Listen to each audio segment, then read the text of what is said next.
Ford decidiu fechar as suas fábricas no dia 11 de janeiro, um golpe aí que pegou todo mundo de calças nas mãos, funcionários, concessionários, consumidores e o próprio mercado, né? Não sabemos quais serão os desdobramentos desse acontecimento histórico, afinal de contas são 101 anos de produção e de repente os caras largaram tudo para trás e vão se concentrar apenas nos importados. Bom, análises sobre o fechamento, os impactos, o que ela deixou de produzir, o que ela deixaria de faturar, qual será a participação da Ford daqui em diante, são assuntos que vamos discutir aí ao longo de muito tempo.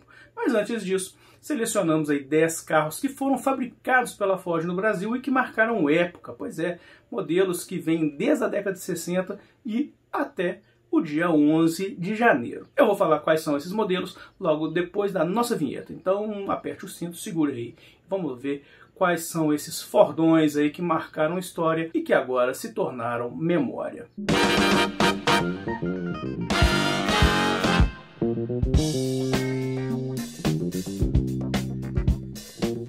Bom, um dos primeiros carros que a gente vai citar aqui, que marcou época na produção da Ford no Brasil, foi o Galaxy. Pois é, o Galaxy basicamente era o mesmo carro feito nos Estados Unidos, chegou aqui em 1967, era uma opção ali de um carro de luxo, né, numa época em que o mercado brasileiro importava muitos automóveis, pois você tinha ali uma produção bem incipiente, né, você não tinha uma linha muito vasta. O Galachão, como era conhecido, era um carro imenso, até hoje um dos maiores carros já feitos no Brasil, com 5,33 metros de comprimento, era equipado com um motor V8 272, né, ou 4,5 litros, que entregava aí torque suficiente ali para empurrar suas quase 2 toneladas de carroceria. Foi um carro aí que passou por uma reestilização, né, teve uma mudança visual, os faróis verticais se tornaram horizontais, ali ganhou uma grade mais pomposa, ou seja, ele ficou mais classudão, mas perdeu um pouco daquela agressividade, aquela cara de muscle car compridão. Seguindo nossa listinha, outro modelo que fez história foi o Corcel. Pois é, o Corcel chegou no mercado em 1969, era a aposta da Ford ali num segmento de compactos, né, o extremo oposto do que era o Galaxy. O Corcel, bicho, ele trazia ali uma mecânica Renault, motores 1.3 e 1.4, transmissão de 4 marchas, era um carrinho compacto que tinha um visual muito inspirado, né, no Mustang, que tinha sido lançado em 1964 nos Estados Unidos, né. Ele tinha um visual, né, com um estilinho coupé, assim, era bem bonitinho, teve uma opção 4 portas também, e era um carrinho ali que se posicionava ali nesse degrau de baixo, onde o Fusca dominava ali, como opção de automóvel compacto. Na década de 70 ele acabou ganhando rivais ali como o Chevette e em 77 ganhou sua segunda geração, que tinha um desenho mais sofisticado, mais moderno e era maior também, né? Era o Corcel 2, carro aí que muito bem quisto aí, um carro que muita gente fala com grande saudosismo e grande apreço. Seguindo aqui nossa lista ali de modelos ali que marcaram história na trajetória da Ford, vem o Ford Maverick. Pois é, o Ford Maverick foi o grande esportivo da Ford. A marca nunca conseguiu repetir esse feito, não teve outro modelo com produção nacional tão esportivo quanto o Mavecão. Ele chegou em 1973, teve vida curta, ficou em linha até 1979, mas nem por isso deixou de escrever seu nome na história. Era um carro com visual muito agressivo, né? Era um carro que era feito nos Estados Unidos também, era uma opção abaixo do Mustang, e aqui se tornou o grande esportivo da marca, né? Chegou a ser equipado, inclusive, com um motor V8 5.0, um 302, que na bancada entregava quase 200 cavalos e tinha torque suficiente para fazer esse carro um dos carros mais agressivos do mercado e concorrer com o Dodge Charger RT e também com o Opala SS.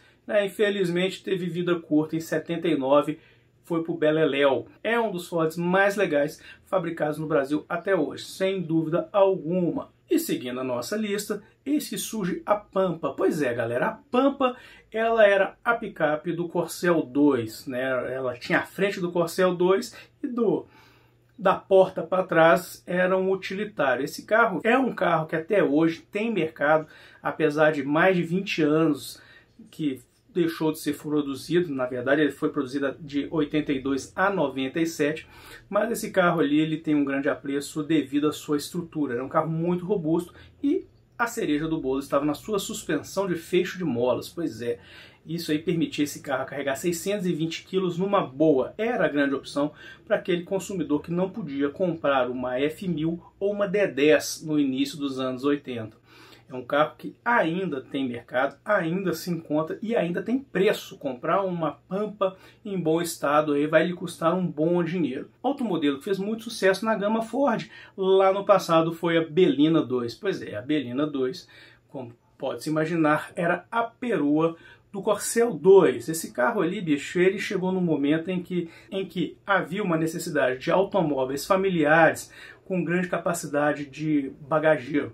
Era um carro que era oferecido apenas com carroceria 2 portas, aquele janelão imenso, e um motor 1.6, que garantia esse carro ali vigor suficiente ali para resolver todas as demandas familiares. O Belinão ficou em linha entre 1978 e 1991, um carrinho ali que também é tido com boas memórias aí pelos seus antigos donos. Quem cresceu no bagageiro do Belinão tem histórias boas para contar. Seguindo nossa lista, vamos pular para Ford F1000. Pois é, a grande picape da Ford no Brasil. Esse carro chegou no final dos anos 70 para substituir a antiga F100. Ficou em linha por 19 anos e foi um carro ali que foi muito importante na estratégia da Ford. Ela rivalizava com a D10, posteriormente D20.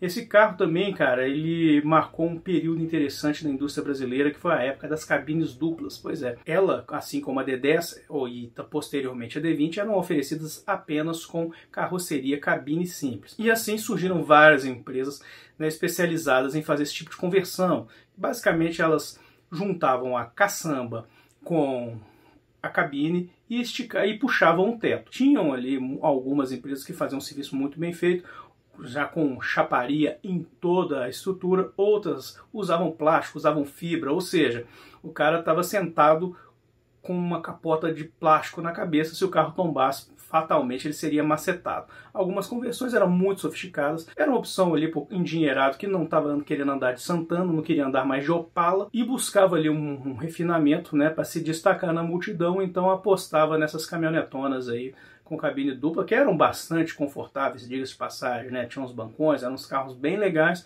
mas muitas vezes com um estilo bem grosseiro. Bom, e o próximo da lista aí é o Ford Escort. Pois é, o Escortinho chegou ali nos anos 80, em meados dos anos 80, era a terceira geração do compacto na Europa e veio para o Brasil numa época em que modelos como Volkswagen Gol, Chevette Hatch e o Fiat Uno já estavam na praça. E o grande barato é que esse carro tinha um design inspirado no Mustang Foxborough, que tinha chegado nos Estados Unidos em 78. Né, aquela cadência ali, fastback do teto, era um visualzinho bem legal, ele era um Mustanguinho escala, assim como foi o Corcel. Bom, o Escort ficou em linha no Brasil por muito tempo, teve 3 gerações no Brasil, e a principal, né, a versão mais legal de todas foi a XR3, que rivalizava com o Gol GTS, que rivalizava com o 1.5R e também com o Kadett GS e posteriormente Kadett GSI. Foi um carro bem legal ali, teve a sua história.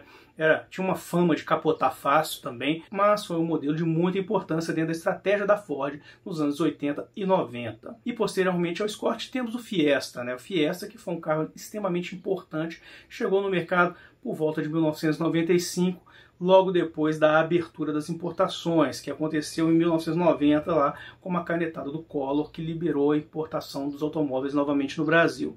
Bom, naquela época ali você tinha ali uma indústria estagnada no início dos anos 90 e a abertura das importações obrigou as 4 montadoras a se mobilizarem. Né? A Volks correu para atualizar o Gol, a GM trouxe o Opel Corsa da Europa e a Ford encontrou como caminho mais fácil importar o Fiesta, que era importado da Espanha. O carrinho era feito em Valência. Posteriormente ele passou a ser feito em São Bernardo do Campo e também na geração seguinte foi o carro que inaugurou a planta de Camaçari, na Bahia. Bom, o Fiestinha, cara, ele ficou em linha até 2019, teve aqui no Brasil 4 gerações e saiu de linha quando a Ford decidiu fechar a sua unidade do ABC. Bom, dando sequência, chegamos ao Ford Ka. Ford Ka foi um carro ali, bicho, bastante disruptivo, né, na linguagem moderna. Foi um subcompacto de 3,62 m de comprimento, um carrinho diminuto e extremamente esperto. Era um carrinho ali que, apesar do seu desenho ali um pouco controverso, né, que fazia parte ali do estilo New Age, ele chegou ao mercado ali e ganhou a simpatia do público por ser um automóvel acessível e por ser prático. Durante a sua trajetória no Brasil, ele teve 3 gerações. A segunda geração chegou por volta de 2007, quando a produção foi transferida para Camaçari. Na verdade, ele era um remendo do Fiesta que já era feito lá na Bahia. Era um Fiesta encurtado, aproveitava boa parte das peças e do ferramental do Fiesta.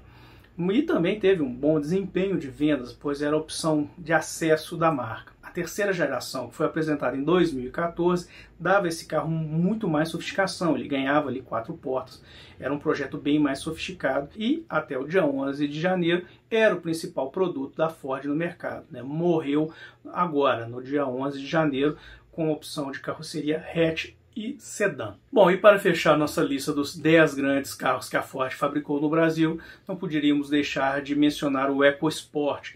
O EcoSport foi um divisor de águas. Ele foi desenvolvido sobre a carroceria do Fiesta, né? Foi o carro pioneiro no segmento de utilitários esportivos compactos por aqui. Ele chegou em 2003 e reinou sozinho por quase uma década. Seu primeiro concorrente nacional foi o Renault Duster em 2011, o que fez com que a própria Ford acelerasse o processo ali de atualização do Jeepinho, que ganhou sua segunda geração em 2012.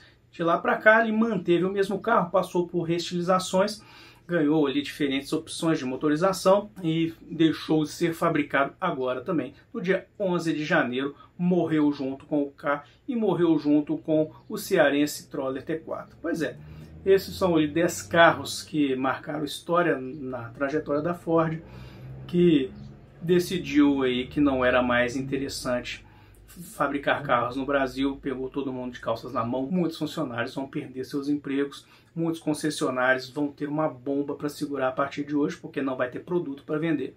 Pois é a roda da indústria. Beleza? Então é isso aí. Um grande abraço, até a próxima. Valeu!